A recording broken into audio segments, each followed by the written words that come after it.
In Vegas, a lot of people have fake grass, so there's no need to water it because we're a desert. Sometimes if you have a dog, it gets a little stink. That's what we're doing right now. Washing Tiki's pee away. That's the kind of content we're bringing to you guys.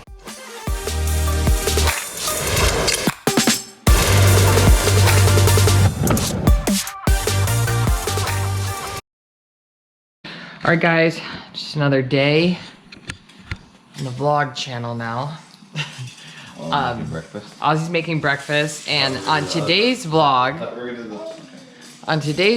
we are going to discuss, because we watched yesterday's vlog, and it didn't seem like I really cared about Tiki that much. And Tiki was my baby. She was my OG baby, like my ride or die, my little snuggle bug, my little wiggle butt, my little like bedtime partner. Like she'd slither in between us, we'd kiss her, she slept under the covers with us. Anyway, Ozzie took her on a plane ride during this whole coronavirus outbreak. He also took her to Washington D.C. Third day into the coronavirus.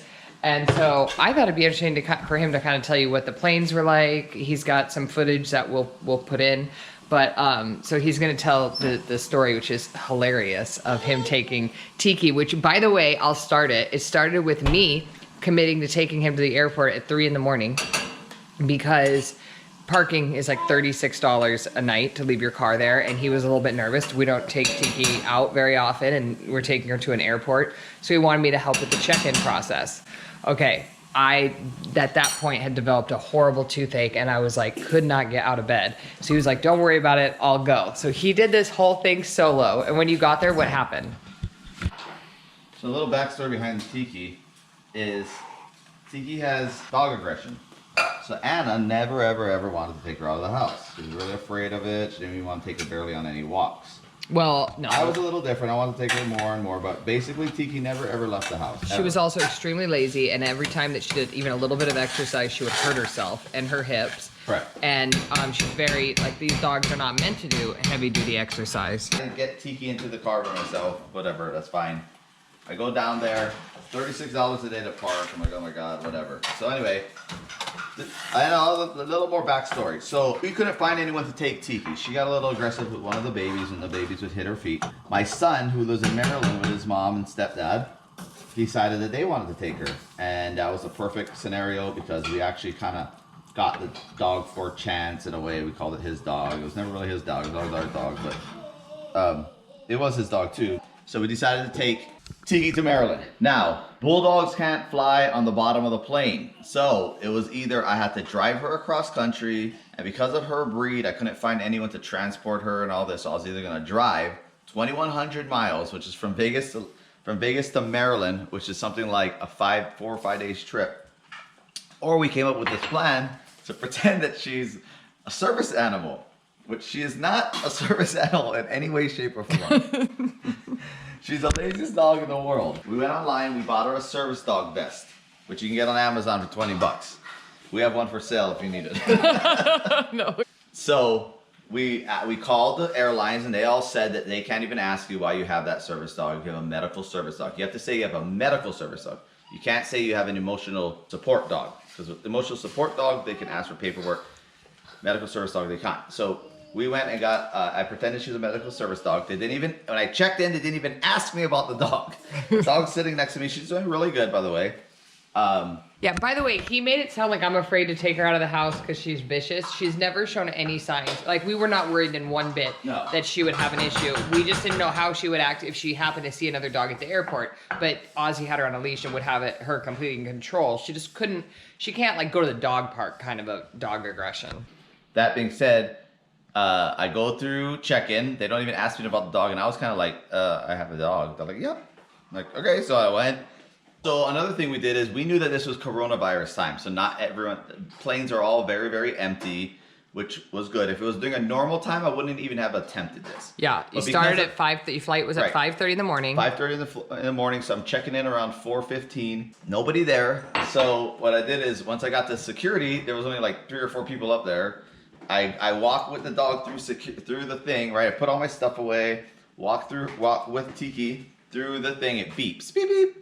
The guy says, can you turn around and make her stay and you walk through by yourself and then have her follow? And I'm like, I could try. I didn't think she was gonna do it because she's nervous, right? So I go back out to security.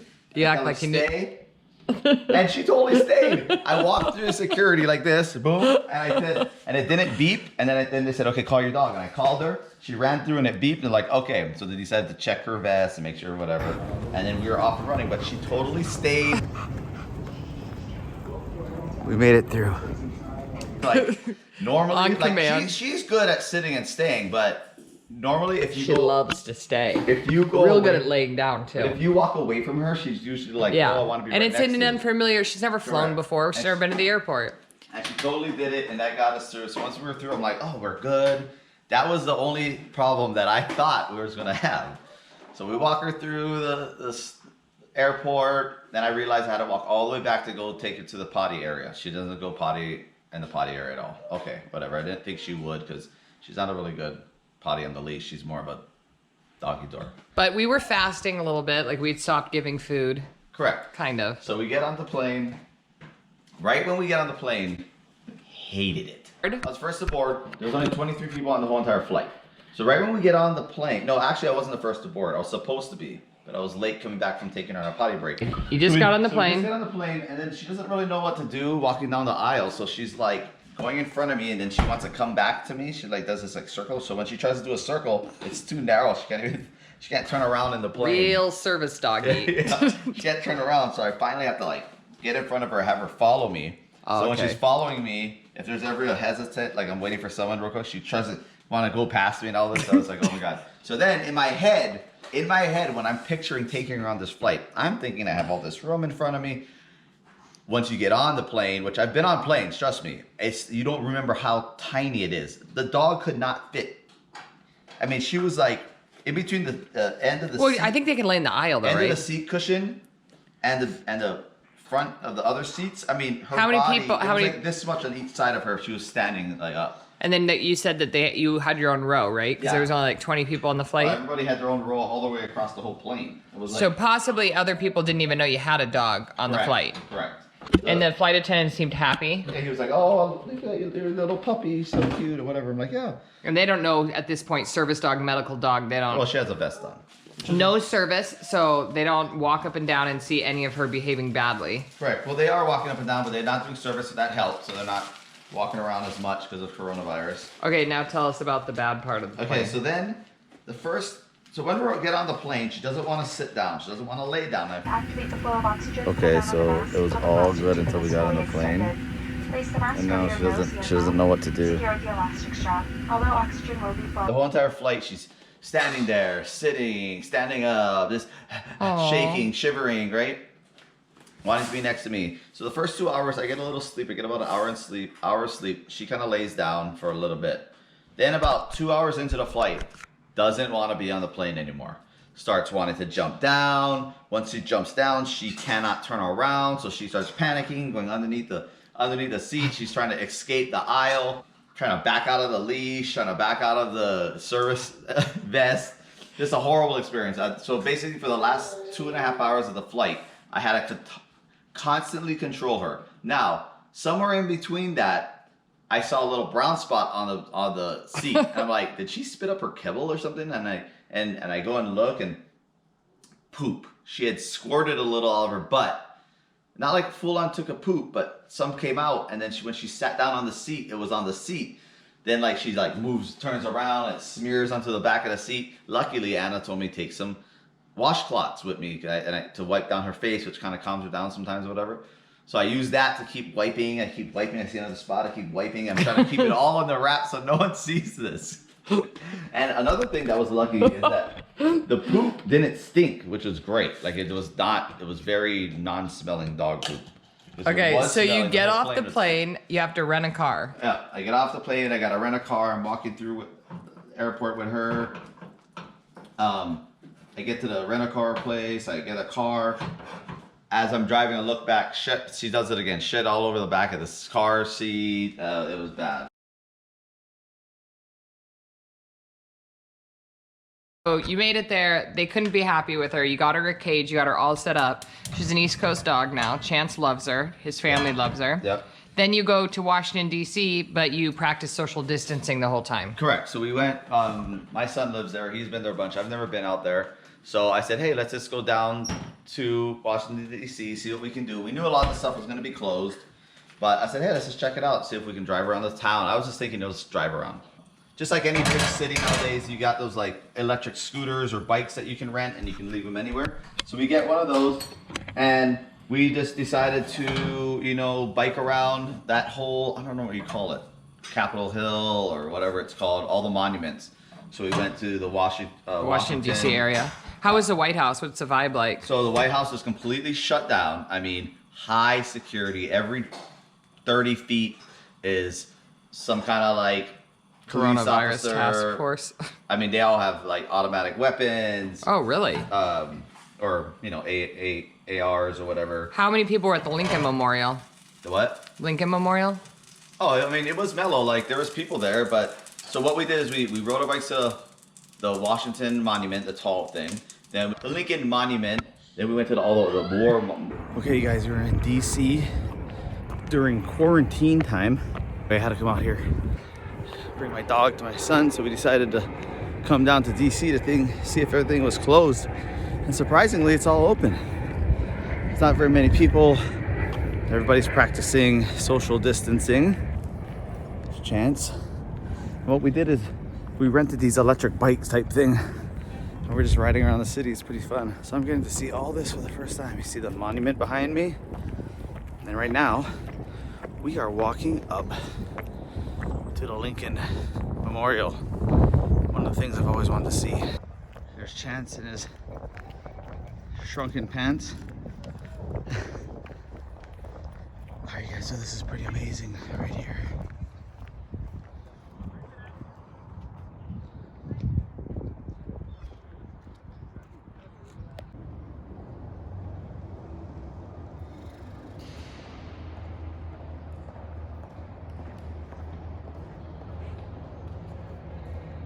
Right now we are at the National World War II Memorial. It's real somber. It's amazing. They have quotes from presidents during that time, and it's definitely something that you guys gotta come and see this one time in your life. This Washington D.C. is like, it's amazing. I definitely want to take the twins here when they're old enough to understand this. And I'm really honored I got to experience this for the first time with my son. He's been here a bunch, but he's showing me around. Definitely rent the bikes or one of those scooter things for sure, because it's a lot of, like, it's very far apart. Okay, so my last question, did you feel like you were more like a private tour since there was nobody there, or did you like it more or less that you had your own go about it? I liked it more because there wasn't that much people around. And you can kind of just do whatever. But there was a lot of people exercising, riding bikes.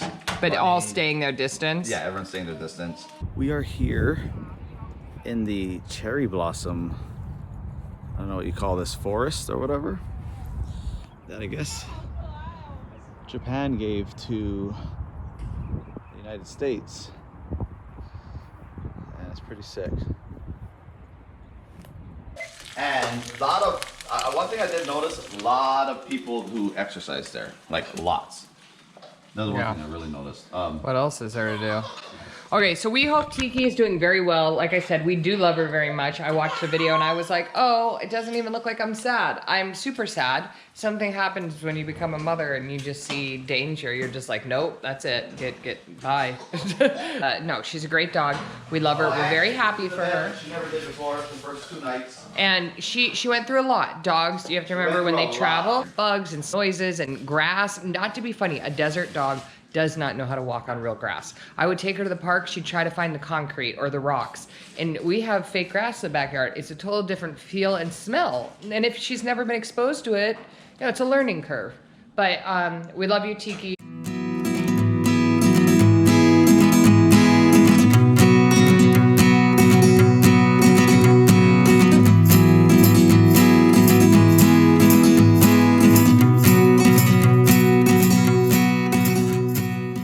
Safe out there. We love you.